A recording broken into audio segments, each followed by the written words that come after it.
Alhamdulillah wassalatu wassalamu ala rasulillah wa ala alihi wa man wala wa man tabi'ahum bi ihsan ila yaumil qiyamah. Serta kamu sayang semoga dirahmati Allah Subhanahu wa taala.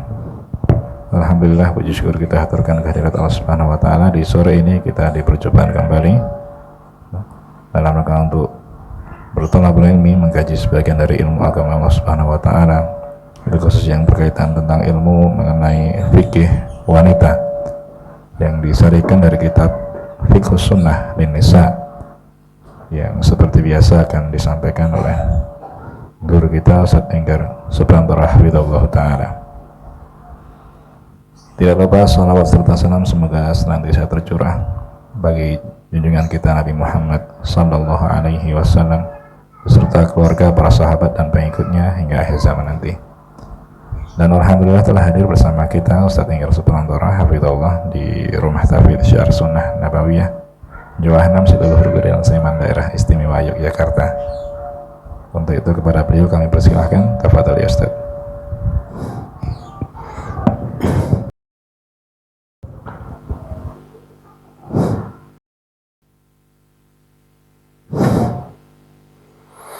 Bismillahirrahmanirrahim. Assalamualaikum warahmatullahi wabarakatuh. Alhamdulillahirabbil alamin. Wa bihi nasta'in ala umuri dunya waddin. Wassalatu wassalamu ala asrafil anbiya'i wal mursalin. Nabiyina Muhammadin wa ala alihi wa sahbihi wa man walah wa man tabi'ahum bi ihsan ila yaumil qiyamah. Peserta kamu sayang dirahmati Allah Ta'ala, di sore ini kita akan melanjutkan bahasan dari kitab Fiqhus Sunnah lin Nisa. Masih ada bagian pembahasan ya, perginya seorang wanita ke masjid dan sebagian hukum yang berkaitan dengannya. 9 perkara dari perkara tersebut sudah kita bahas. Kita menginjak pada yang al-asir, yang ke-10. La yajuzu nasdu dhalah awil bai'u wasira'u fil masjid. Tidak boleh untuk mencari atau mengumumkan barang yang hilang ataupun melakukan jual beli di masjid. Itu dilarang ya, didasarkan kepada hadis Abu Hurairah anna Nabi alaihi salatu wasallam qala man sami'a rajulan yansudu dhalatan fil masjid falyaqul la raddaha Allahu alaik fa innal masajida lam tubna lihada. Ini barang siapa yang dia mendengar seorang laki-laki mengumumkan atau mencari barang yang hilang di masjid ya, maka hendaklah dia mengucapkan mudah-mudahan Allah tidak mengembalikan kepadamu, karena masjid bukan dibangun untuk perkara tersebut. Kita tahu bahwa barang hilang itu manakala dicari itu ada bentuk penjagaan harta ya. Dan ini perkara ini dilarang oleh Nabi alaihi salatu wassalam. Padahal penjagaan harta itu termasuk dari perkara yang ditunjukkan di dalam syariat. Tetapi kita tahu bahwa di saat perkara tersebut berbenturan satu dengan yang lainnya, maka penjagaan agama itu lebih didahulukan. Sebagaimana di dalam surat An-Nas itu dianjurkan untuk berlindung dengan 3 sifat Allah. Robnya manusia ya, kemudian yang merajai manusia, dan yang menjadi sesembahan manusia, baru min syarril waswasil khannas, dari kejelekan waswas setan yang dia akan mendekat tatkala hati lalai, dan dia akan mundur atau maju tatkala hati lalai, dia akan mundur tatkala hati itu mengingat Allah Ta'ala. Tetapi pada penjagaan dari bahaya badan itu hanya menyebut satu sifat saja dalam berlindung kepada Allah dari bahaya perkara tersebut, yaitu qul a'udzu birabbil falaq, yaitu berlindung dengan Rabb al-Falaq, langsung min syarri ma khalaq. Ini ada isyarat bahwa masalah agama itu lebih didahulukan dibandingkan masalah dunia atau badan, atau menjaga agar agama itu tidak terbahayakan, itu lebih didahulukan dibandingkan dengan tatkala badan itu terbahayakan. Ya. Dan penjagaan harta dengan penjagaan jiwa itu lebih didahulukan penjagaan jiwa. Ya. Itu pun berlaku seperti itu. Sehingga kalau hal tersebut berlaku, misalnya bertabrakan, kepentingannya di masjid kan untuk masalah agama, sementara mencari barang hilang itu kan masalah dunia. Ya, itu pun dunia pun kaitannya dengan harta, bukan kaitannya dengan jiwa. Jelas bahwa masalah agama sebagaimana kehurmah dari masjid itu lebih didahulukan dan lebih dijaga. Ya, lebih-lebih masjid dikatakan sebagai Baitullah, rumahnya Allah. Masjid itu tempat yang dikhususkan untuk sujud, untuk sholat, ya, sehingga tidak layak digunakan untuk hal tersebut. Wallahu ta'ala a'lam. Kalau seorang dia ingin mengumumkan, misalnya ada barang yang hilang, dia tidak mengumumkan di masjid, tapi dia mengumumkan di luar bangunan masjid, mungkin di halaman depan, yang di situ memang tidak dikhususkan untuk sholat. Yang orang kadang di situ meludah, tidak apa-apa. Orang yang untuk parkir motor, parkir mobil juga tidak apa-apa. Ya, tidak diperboleh, tidak ada masalah. Dia mengumumkan di situ. Makanya papan pengumuman itu hendaknya diletakkan di luar masjid paling bagus. Kecuali kalau pengumumannya itu kajian, jadwal kajian itu,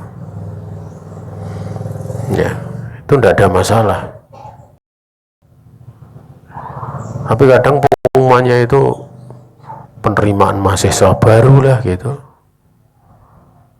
atau bahkan pengumumannya itu seminar bisnis gitu loh, diumumkan di papan pengumuman yang ditaruh di dalam masjid.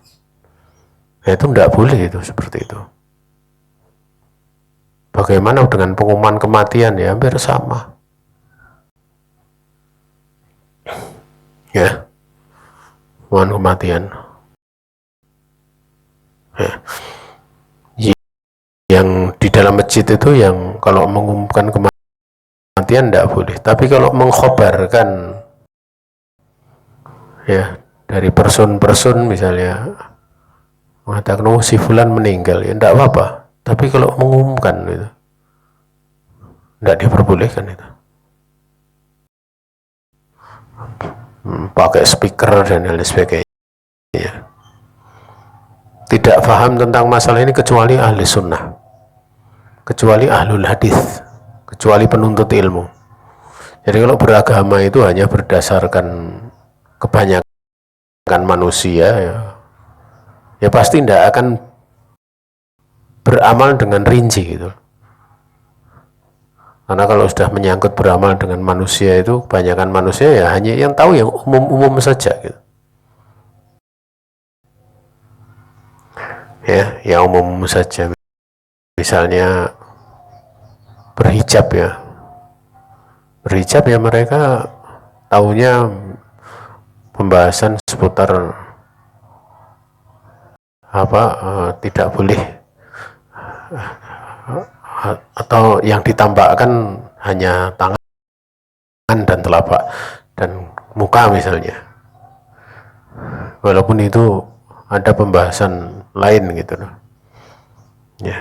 Taruh kata memang itu taruh kata yang itu pun nanti mereka tidak memikirkan bagaimana bertabarruj, berhias, sehingga ya jadinya ya lebih ya dalam satu sisi ada hal-hal yang patut untuk diingkari lah, sehingga menuntut ilmu itu ya kalau itu akan menjadikan kita ini mengetahui hal-hal yang lebih rinci dalam suatu perkara. Dan memang kalau misalnya diamalkan akan banyak berbenturan dengan yang terjadi di masyarakat. Dan andaikan ilmu itu belum sempat nih, atau orang belum mampu mengamalkan, tapi dari si i'tiqad itu benar gitu,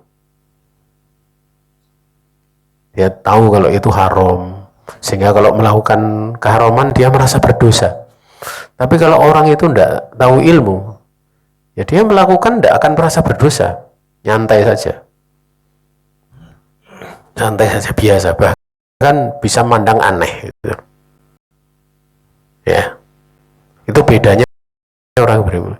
Juga manakala dia melihat sesuatu itu orang lain ngamalkan, itu kalau orang itu belum beramal tapi punya ilmu, lihat orang lain ngamalkan, itu dia nggak akan mencela, tapi justru seneng, kadang simpatik, dirinya juga ingin seperti itu. Itu ibadah-ibadah yang punya nilai dalam diri seseorang itu. Beda kalau seorang dia nggak punya ilmu, kadang dia akan mengikuti manusia untuk ikut mencela, mencerca, memandang rendah, yang itu konsekuensinya bermaksiat kepada Allah Subhanahu wa Ta'ala dan juga merendahkan hamba-hamba Allah Ta'ala. Naam. Wa Abdillah bin Amr radhiyallahu ta'ala anhu anna Nabi alaihi salatu wasallam naha anis syira' wal bai' fil masjid wa an yasuda syi'ra wa an yang sudah fihi dolah. Dari Abdullah bin Amr radhiyallahu ta'ala anhu, bahasanya Nabi alaihi salatu wasallam melarang dari membeli dan menjual di dalam masjid, dan Nabi alaihi salatu wasallam melarang untuk dilantunkan syair di masjid ya. Dan juga Nabi alaihi salatu wasallam melarang untuk diumumkan barang hilang.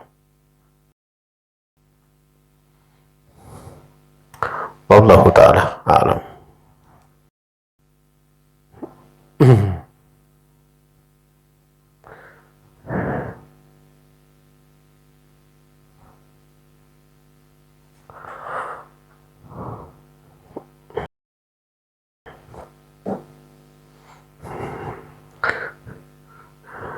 Berserta kamu sayang dirahmati Allah Ta'ala ya, bagaimana kalau melantunkan ya syair tapi dibaca rojas itu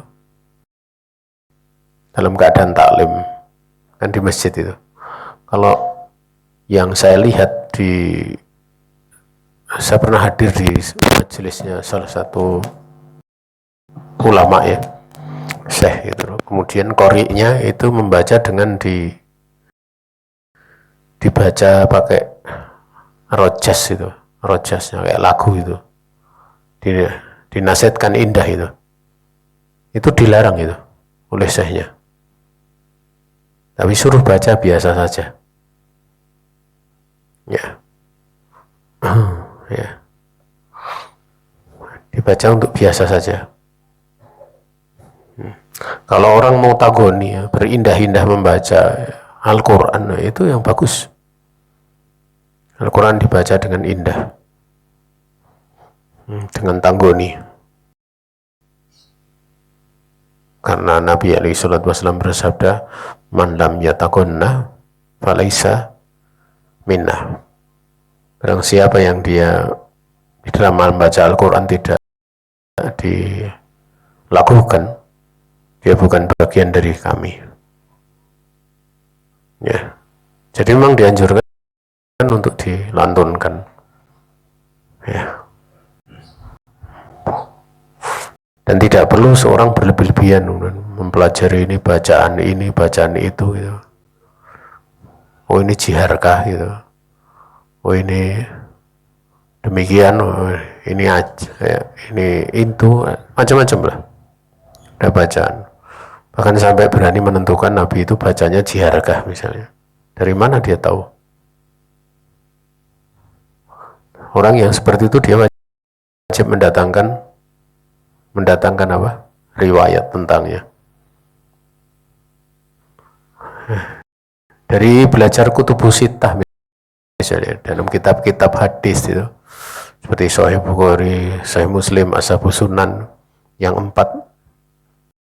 itu tidak didapati riwayat seperti itu gitu. Kalau Nabi membaca itu dengan jiharkah misalnya. Ya. Orang itu kan seneng kadang kalau dia punya lagu itu dan mengklaim, oh ini Rasulullah itu. Ya.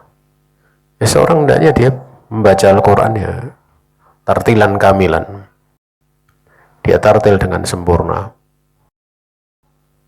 Diperhatikan makhorijnya. Ya. Hanya biasanya dari para pengajar Al-Quran itu ya, masing-masing itu waktu belajar punya cerita gitu, ya. Itu kalau kita sering diskusi dari teman-teman dulu itu, rata-rata masing-masing punya cerita gitu, pernah ngalami membaca itu huruf itu yang apa istilahnya, mengalami kesusahan. Ya. Biasanya itu huruf-huruf apa yang itbaq misalnya kena kasroh itu biasanya banyak persoalan, banyak iskal, sehingga ada sebagian yang menceritakan kalau huruf sad itu kena kasroh atau do kena kasroh atau to kena kasroh, biasanya kena dhammah, kena fathah lulus, giliran kena kasroh biasanya tergelincir biasanya gitu ya. Itu kalau awal-awal belajar biasanya nggak ngalami seperti itu ya.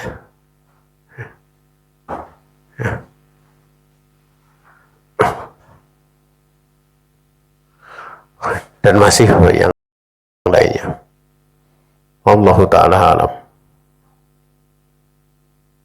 Kemudian wa amal bai' ala babil masjid kharijihi fajaizan la karahata fihi, yadullu ala hadza hadisu ibni Umar radhiyallahu ta'ala anhuma ana Umar ibn al-Khattab ra'a hulatan sirra'a tuba'u ala babil masjid faqala ya Rasulullah lawistaraita hadhihi falabistaha yaumal jum'ah. Adapun melakukan jual beli di pintu masjid, maksudnya di luar ya, maksudnya di pintu masjid itu di dekatnya itu, bukan pas di pintunya ya, di luarnya, maksudnya adalah boleh, tidak ada kemakruhan di dalamnya. Yang menunjukkan perkara ini hadis Ibnu Umar radhiyallahu ta'ala anhu, bahasanya Umar bin Al-Khattab radhiyallahu ta'ala anhu melihat satu kain kain sutra yang bersulam ya, yang dijual ya di dekat di luar pintu masjid. Maka beliau berkata, ya Rasulullah, andaikan kau beli ini kemudian kau pakai pada hari Jumat, kan bagus itu bajunya itu. Walaupun kemudian Nabi waktu itu menyatakan pengingkaran karena itu sutra. Ada sutra di mana lelaki tidak boleh pakai sutra. Ya. Tapi permintaan atau penawaran dari Umar untuk membeli itu tidak diingkari oleh Nabi, berarti boleh gitu. Berarti boleh. Ya.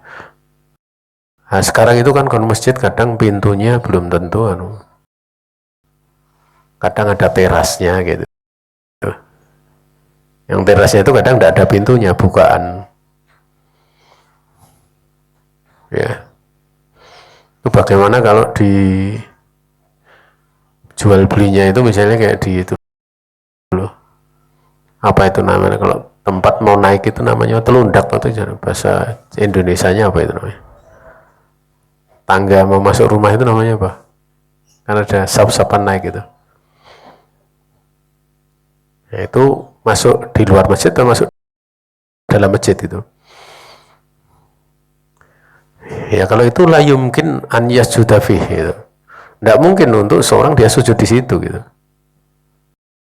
Jadi itu sudah masuk luar masjid. Kan ada biasanya kan tempat sandal itu. Makanya biasanya di bagian tangga itu boleh ditaruh sandal. Taruh sandal di situ. Kalau toh misalnya batas suci suruh ditaruh paling bawah, itu kaitannya dengan kesucian saja, supaya lebih bersih saja, dan bukan bahwa itu masjid, itu tempatnya masjid ya, sehingga itu bukan ya, itu bukan seperti kalau di masjid mana ya, masjid yang paling enak kita jadikan contoh, masjid mana ya, ada terasnya Ombo, terasnya terbuka ya, itu begitu masuk di situ dah dia berdoa, kemudian pakai kaki kanan ya.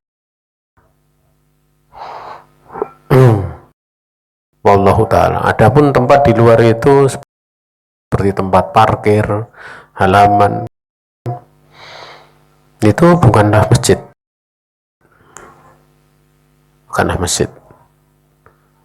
dan tidak mengapa itu untuk tanah wakaf masjid, sebagian untuk tempat parkir,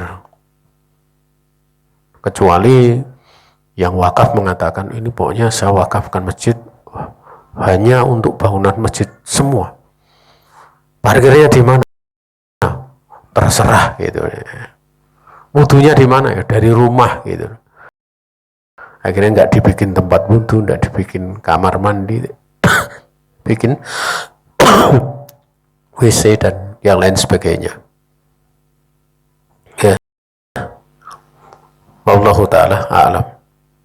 Kalau di Masjid Nabawi dan Masjidil Haram itu kan tempat wudhu, kemudian belakang itu kan terpisah bangunannya, jadi memang di luar gitu, benar di luar masjid jauh. Kalau di tempat kita itu kan jadi satu itu antara masjid dengan kamar mandi, dengan WC gitu, dan itu tidak ada masalah. Ada masalah bahwa kamar mandi dan WC itu bukan masjid. Sebagaimana Nabi SAW dulu rumahnya itu langsung menyatu, jadi rumah beliau dengan Ibunda Aisyah itu di sisi timur Masjid Nabawi. Jadi begitu beliau ini keluar ya langsung masuk masjid gitu. Makanya Nabi kalau itikaf itu kepalanya dimasukkan di pintu itu ya sudah rumah beliau kepalanya, dan tidak ada masalah itu. tidak ada masalah. Tapi kalau beliau sholat di rumah itu ya tidak dikatakan tahiyatul masjid gitu. Kalau masuk baru gitu. Nah, itu semakin menguatkan bahwa tempat-tempat seperti yang digunakan dimaklumi tempat parkir, tempat wudhu, itu dia bukan masjid. Namun sarana prasarana yang memang ditujukan dengannya itu untuk orang yang mau sholat, orang mau memakmurkan masjid, ya. Wallahu ta'ala alam. Sebagai sebuah kelaziman, kebiasaan, tabiat manusia itu butuh untuk buang air kecil, buang air besar, dan yang lain sebagainya, juga butuh untuk sholat. Wallahu ta'ala alam.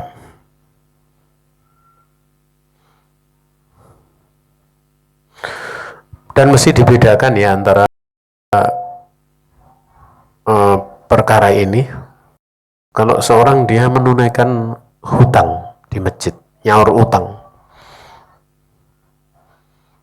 ya. Nyaur utang itu ada dua. Nyaur hutang kalau bagian dari jual beli itu tidak boleh di dalam masjid, ya. Atau hendaklah dijauhi, karena itu masih bagian dari akad, ya, konsekuensi dari akad. Walaupun bukan akad-akadnya kan sudah berlaku, tapi konsekuensinya di situ. Makanya kalau ada orang lakukan jual beli, misalnya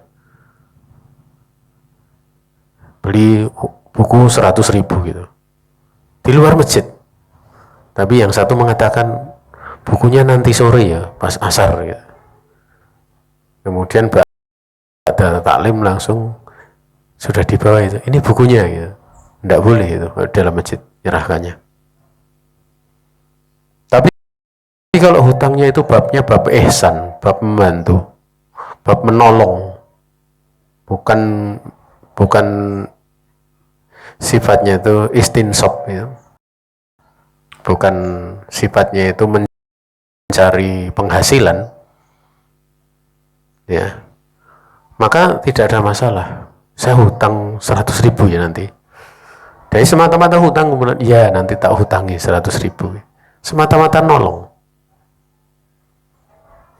ya, itu boleh, tidak apa-apa. Tapi kalau hutangnya riba, haram itu. Misalnya saya hutang sama 100.000, si B mengatakan ya nanti bunganya 10.000, itu nyerahkannya di masjid hukumnya haram dan di atas keharaman. Artinya kemungkaran yang dilakukan di masjid itu hukumnya haram. Kemubahan di masjid saja, yaitu jual beli, itu kan mubah, itu dilarang, apalagi hal yang haram, lebih dilarang lagi. Wallahu ta'ala a'lam. Kemudian yang ke-11, la yajuzu raf'u shaut bil masjid.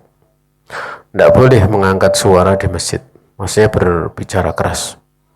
Fabi hadisi Sa'ib ibni Yazid anna Umar ra'a rajulaini min ahli Ta'if yarfa'ani aswatahuma faqala law kuntuma min ahli al-balad la uja'tukuma tarfa'ani aswatakuma bima masjidi Rasulillah alaihi salatu wassalam.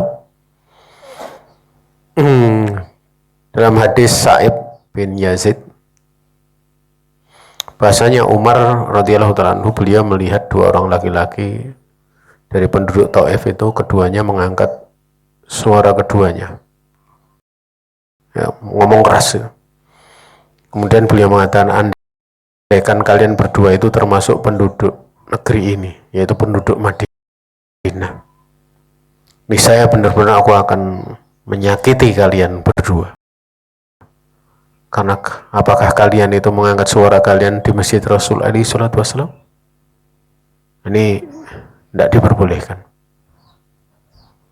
ya, mengangkat suara, bersuara keras. Makanya kalau adanya anak-anak di masjid, ya, itu ada kewajiban yang membawa anak untuk mengawasi. Adanya sebagian nukilan dari ucapan tentang kalau ada suara riuh anak-anak di masjid itu sebagai tanda kebaikan, atau kalau tidak ada itu sebagai tanda kemunduran Islam, kan seperti itu, kan ada nukilan-nukilan seperti itu. Intinya itu bukanlah dari nas, bukan dari Nabi SAW, bukan dari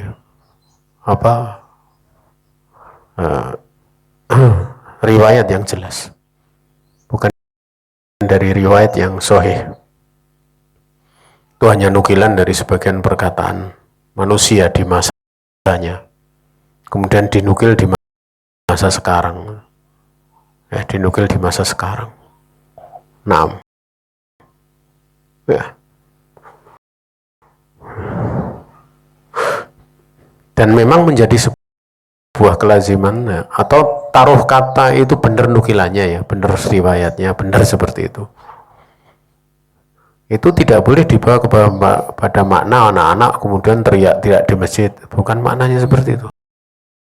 Tetapi bahwa anak-anak di masjid itu kadang muncul suara seperti itu dan tidak boleh untuk dibiarkan, gitu maknanya. Jadi bukan kemudian dibiarkan begitu saja sampai lari ke sana kemari itu. Ya. Makanya sebagian ulama kita memberikan rukhsah taklim anak-anak itu manakala jumlahnya hanya beberapa saja, di mana pengajarnya bisa menguasai. Kalau pengajarnya jumlahnya sedikit, muridnya banyak, ya dia tidak di masjid, ya hendaknya dia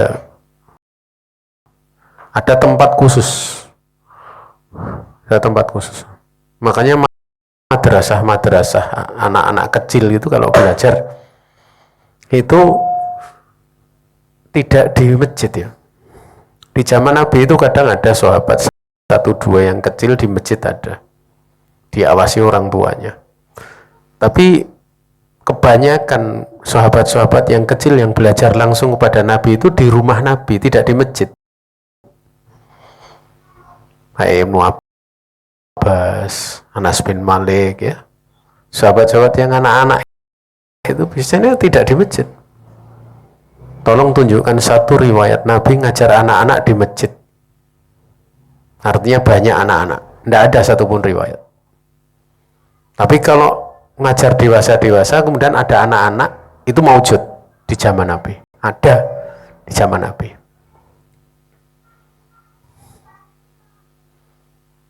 Ya. Nah, kadang sekarang itu ada kajian anak-anak di masjid itu, ya itu sebenarnya kurang pas itu, karena banyak sekali sisinya itu. Pernah kita bahas di dalam kitab Al-Jami' fi Ahkam wa Adabi Sibyan, beberapa alasan taklim anak-anak itu bukan di masjid, adanya di madrasah.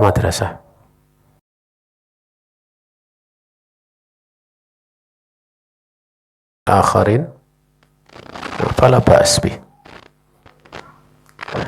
Dan ini ketika larangan ini ketika mengangkat suara itu, ya, menjadikan jelek, bikin sesuatu yang jelek. Ini terjadinya seperti itu.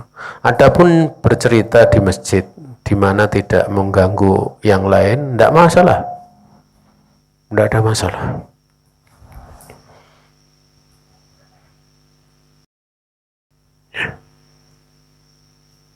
Misalnya musyawarah di masjid itu, ya, musyawarah membicarakan masalah masjid, ya, itu tidak bermasalah. Itu kan kadang ada yang berpendapat ini, ya. Atau taklim kan kadang suaranya pakai pengeras itu. Datang orang belakangan mau sholat, ya, ini tidak ada masalah. Ya, sebagaimana khutbah Jumat itu orang datang belakangan dia tahiyat al masjid ya tidak terganggu hukum apa istilahnya orang yang sholat itu dengan khotbahnya, tidak ada masalah seperti itu ya. Termasuk pula taklim Quran, misalnya sedang mentalkin kemudian datang orang sholat di masjid, tidak ada masalah sebenarnya.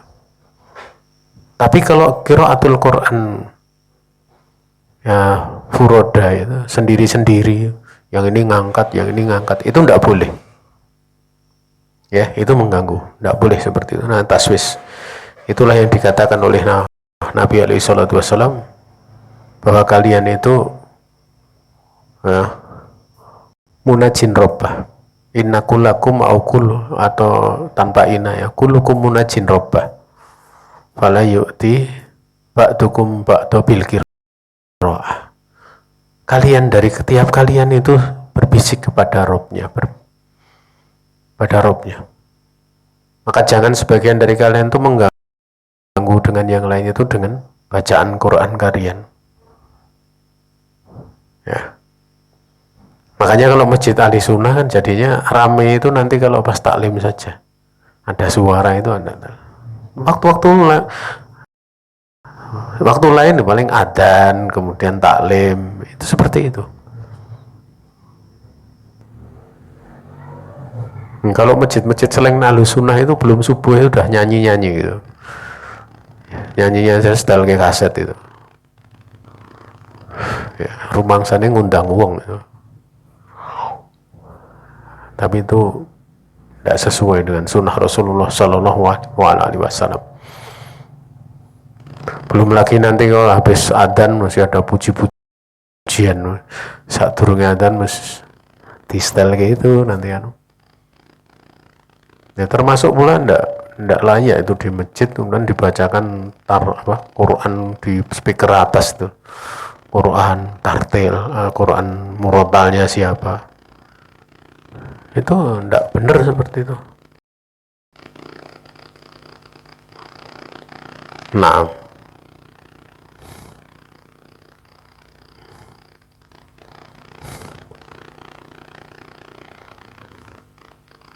kemudian Fa'an Jabir bin Samurah qala kana Rasulullah sallallahu alaihi wasallam la yaqumu min musallahu alladhi shalla fihi subha hatta tatlu asyamsu fa'idha tala'at qama wa kana yatahaddasuna fayakhuduna fi amril jahiliyah fayadhakuna wa yatabassam.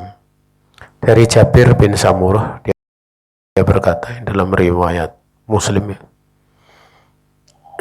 adalah Rasul alaihi salatu wasallam beliau tidak akan berdiri dari tempat sholatnya yang beliau sholat di dalam itu sholat subuh sampai matahari itu terbit ya, Masya Allah ya.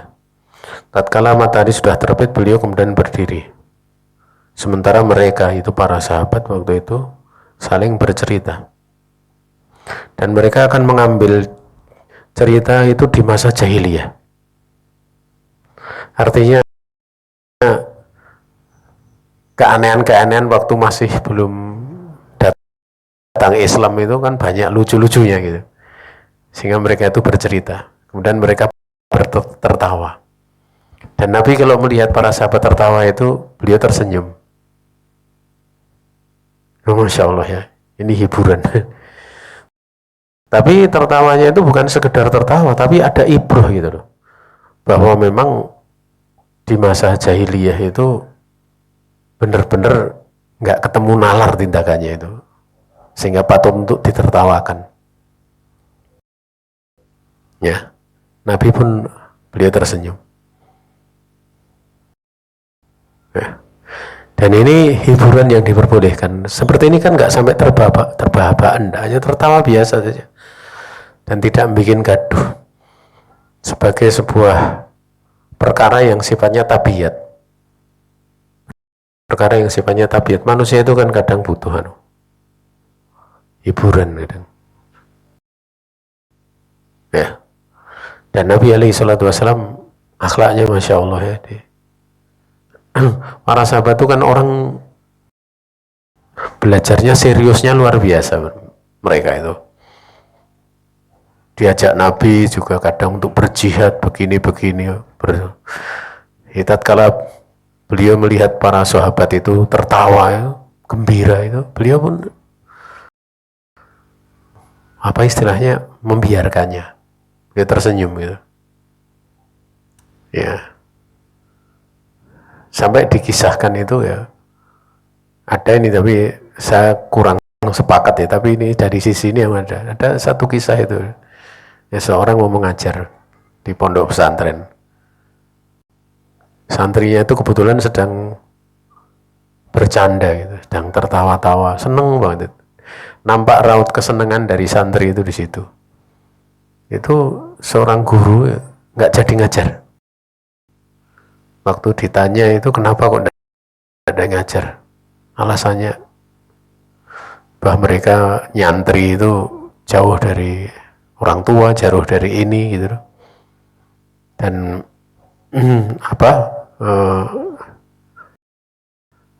mereka itu juga uang jajannya dikit, makannya juga nggak kayak di rumah. Mereka bisa tertawa, bisa seneng gitu, sehingga nggak mau mengganggu keasikan sedang seneng itu. Ya. Dan itu merupakan kenikmatan yang besar yang diberikan oleh Allah ya. Allah itu bisa menjadikan gembira seseorang itu dalam kondisi apapun. Dalam kondisi miskin itu bisa, tetap bisa orang itu bergembira. Dalam kondisi kaya itu juga bisa. Ya. Kegembiraannya, bahkan kegembiraan orang miskin itu jauh lebih sederhana dibandingkan gembiranya orang kaya. Orang miskin itu dapat uang 20.000, senangnya luar biasa, gembira dia. Tapi kalau orang kaya dapat 20.000 ya, wah kok main 20.000. Seperti itu dia nggak akan. Jadi gembiranya itu jauh beda gitu.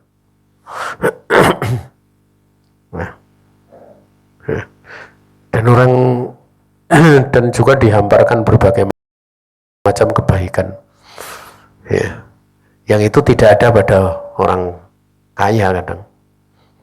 Makanya kalau kita itu melihat takdir yang Allah takdirkan pada kita itu, Masya Allah ya, kita itu akan bahagia dalam kondisi ini, bisa bahagia, kondisi ini juga bisa bahagia. Wallahu ta'ala a'lam. Ini saja yang bisa disampaikan di sore ini. Masih ada satu sebenarnya, tapi waktu tidak mencukupi. Kalau ada pertanyaan, kami persilahkan. Baik, jazakallahu khairan, kami ucapkan kepada Ustaz Enggar atas materi yang telah disampaikan. Dan peserta kajian yang semoga dirahmati Allah, kita menuju ke sesi berikutnya, yaitu tanya jawab. Kami persilahkan bagi peserta Kamusa, baik peserta online maupun offline, yang ingin bertanya secara langsung ataupun melalui tulisan. Silahkan jika ada.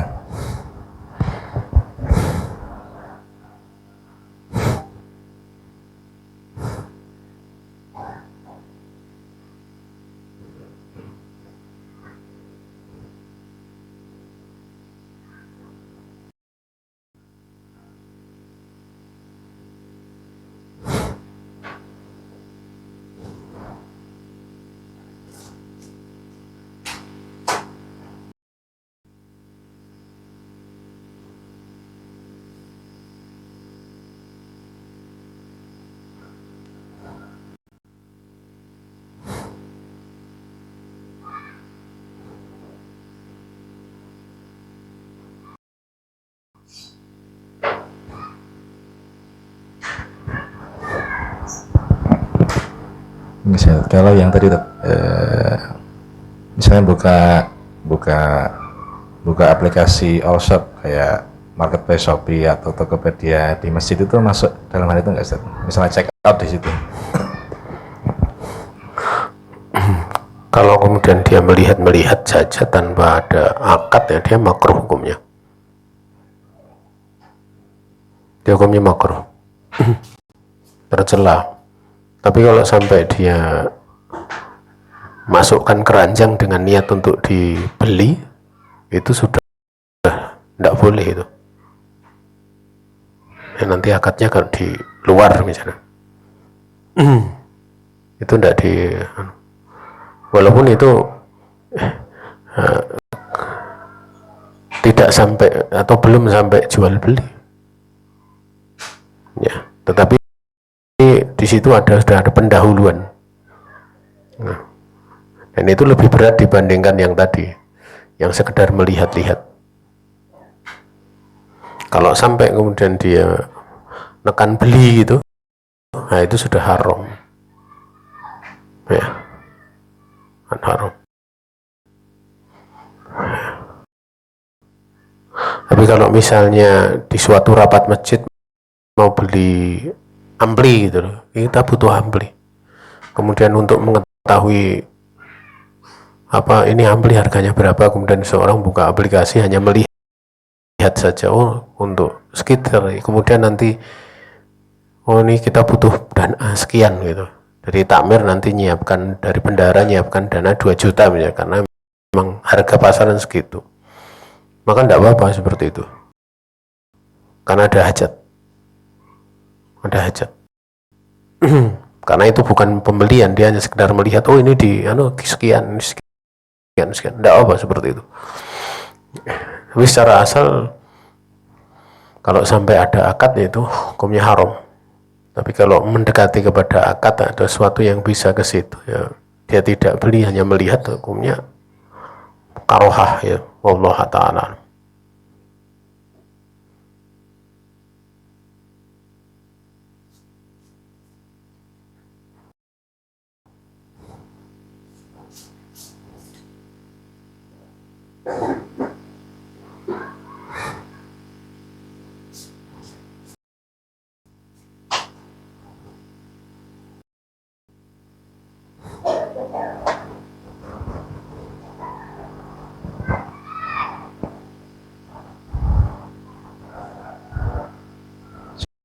Silakan dari peserta kajian jika ada yang mau ditanyakan, masih ada waktu.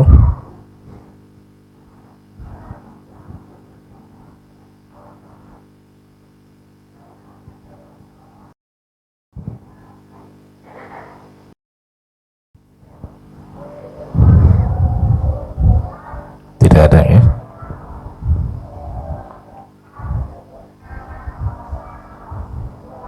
Baik, sekali lagi kami ucapkan jazakallahu khairan kepada Ustaz Enggar atas jawaban yang telah disampaikan, sehingga kita dapat memperoleh faedah tambahan di taklim pada sore hari ini.